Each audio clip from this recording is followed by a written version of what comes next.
ìròyìn kan jáde tó sọ wípé ààrẹ Muhammadu Buhari àti iléeṣẹ́ ààrẹ pé wọ́n ń gbìyànjú láti má fẹ́ gbéjọba sílẹ̀ fún Bọ́lá Ahmed Tinubu tó jẹ́ olùdíje sípò ààrẹ lábẹ́ ẹgbẹ́ òṣèlú APC tó sì ti jáwé olúborí tó ti wá di ààrẹ àṣẹ̀ṣẹ̀ dìbò yàn lórílẹ̀‐èdè Nàìjíríà. Iléeṣẹ́ ààrẹ wa sọ̀rọ̀, ó sọ̀rọ̀, ṣùgbọ́n gẹ́gẹ́ bí ohun tí a rí gbọ́, tí ẹ bá gbàgbé lọ́pọ̀ ìgbà ni ààrẹ Muhammadu Buhari ti ń jáde tó ń sọ wípé ó ti ẹ̀ ń ṣe ń bi kí wọ́n tiẹ̀ yí ọwọ́ aago síwájú kó o tètè kúrò lórí ipò, kó o tètè kúrò lórí ipò, kó o tètè fìjọba sílẹ̀.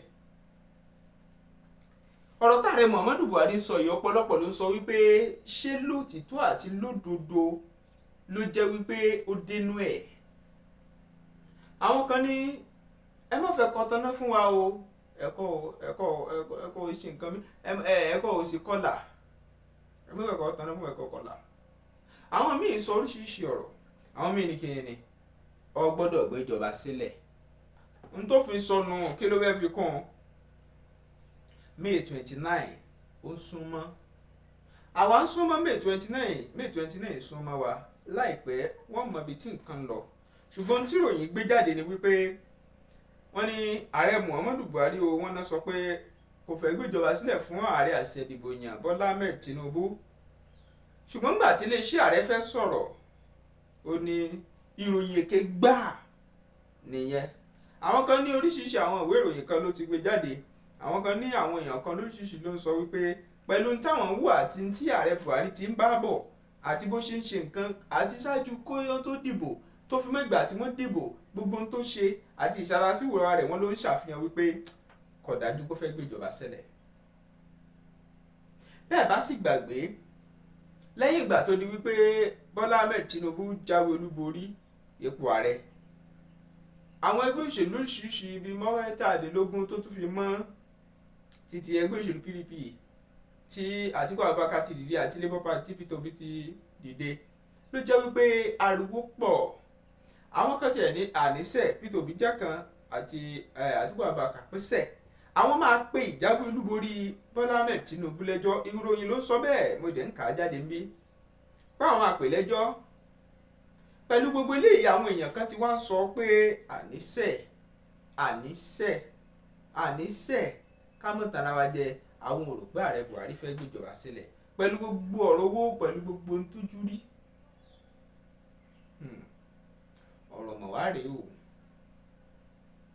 May 29 ni Buhari ó tó yẹ̀bá tí ó ṣèbúra wọlé fún ààrẹ tuntun. ṣùgbọ́n pẹ̀lú gbogbo ẹ̀ náà tó bá dìgbà yẹn, ìgbà yẹn ni wọ́n tó mọ̀ bóyá lóòótọ́ àti lódodo bóyá Buhari ó fẹ́ yẹ̀bá tàbí ò ní yẹ̀bá. ṣùgbọ́n òun fún rẹ̀ ti ń sọ tipẹ́ léraléra pé àlóhùn fẹ́ máa lọ, bó tiẹ̀ yẹ kó ọmọ Nàìjíríà sọ pé ẹ̀rọ ẹnu kọ́ tètè máa lọ ààfin ọgán, wọn láàfin onírúurú ló ń dárin, ta ni ó bọ̀jú ó tó. ṣùgbọ́n gbogbo ẹ̀ iléeṣẹ́ ààrẹ wọ́n sọ tiwọn, wọ́n ní kò sí tó jọ, ṣùgbọ́n àwọn èèyàn sì ń gbérú oríṣiríṣi ìròyìn bẹ́ẹ̀ kiri. iléeṣẹ́ ààrẹ sọ pé ìròyìn èké ni tẹ́ ẹ bá gbọ́, ìròyìn èké òun ni tẹ́ ẹ bá ti gbọ́ níbi yòówù tẹ́ ẹ bá ti gbọ́, nítorí pé wọ́n ní kì í ṣe adékòdèrè, Buhari ò lè wà ńbẹ̀ títí láéláé, àti pé ọ̀rọ̀ rẹ̀ ti sún àwọn ọmọ orílẹ̀-èdè Nàìjíríà. àwọn èèyàn ní ó tó gẹ́ ọmọ Léfì alùbàtà kan, wọ́n ní kì í darin tọ̀. èyí jẹ́ àbọ̀ gẹ́gẹ́ bí ìwé ìròyìn Daily Gist ti ṣe gbé jáde ní dédé àsìkò yìí. Olúwatóbilọ́ba Fásùgbà ló kọ mí, Bẹ́mbẹ́yẹ́kẹ́ lẹ́ ń pè mí. ẹ subscribe sí Bẹ́mbẹ́yẹ́kẹ́ TV, ẹ tẹ notification bell option all yẹn, ẹ tẹ̀ ẹ share fáwọn ẹlòmíì, ẹ jẹ́ kó mọ̀ pé Bẹ́mbẹ́yẹ́kẹ́ TV ojúlówó ìsọfúnni lẹ́ẹ̀mọ́ bá pàdé níbí ní gbogbo ìgbà àti nígbà gbogbo yóò máa jú wa ṣe láṣẹ Èdùmàrè. Bẹ́mbẹ́yẹ́kẹ́ TV èmi sọ pé bẹ́bẹ́ lẹ ṣì rí o, bẹ́bẹ́ ṣì máa fò lókè. Bẹ́mbẹ́yẹ́kẹ́ TV ìyẹn lẹ ṣì rí o, adìyẹ ṣì ń bọ̀ lọ́nà. Bẹ́mbẹ́yẹ́kẹ́ TV eégún lẹ ṣì rí o, màrìwò lẹ ṣì rí o, eégún ṣì ń bọ̀ lọ́nà. Bẹ́mbẹ́yẹ́kẹ́ TV ibi gíga láàyè rẹ, go and take your place now. ibi gíga láàyè rẹ o, lọ gba ipò rẹ o, ibi gíga láàyè rẹ, Bembeyeke TV, ibi gíga láàyè rẹ, ní gbogbo àgbáyé nǹkan o, ibi gíga láàyè láàrin àwọn lọ́ba ò láyé, ibi gíga láàyè rẹ, Bembeyeke TV. ní báyìí ẹ farabalẹ̀ subscribe ẹ tẹ notification bell option all, ẹ share ẹ fáwọn ẹlòmíì, ẹ jẹ́ kí wọ́n mọ̀ tẹ́ ń gbádùn ní Bembeyeke TV, ẹ máa wò nígbà gbogbo.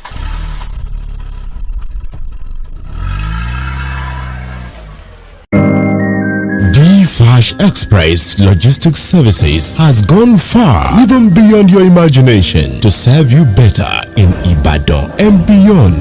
Flash Express Logistics Services has proven integrity to make you get whatever you want, wherever you are, and whenever you wish. Our services include global and local courier services, e-commerce, express delivery, pickup and delivery, and a lot more. Your convenience and safety of your parcels and luggages are so paramount to us. For further inquiries, please call Flash Express Logistics Services on 0906 727 0530 and 0805 467 5088. Flash Express Logistics Services. Your convenience is our priority.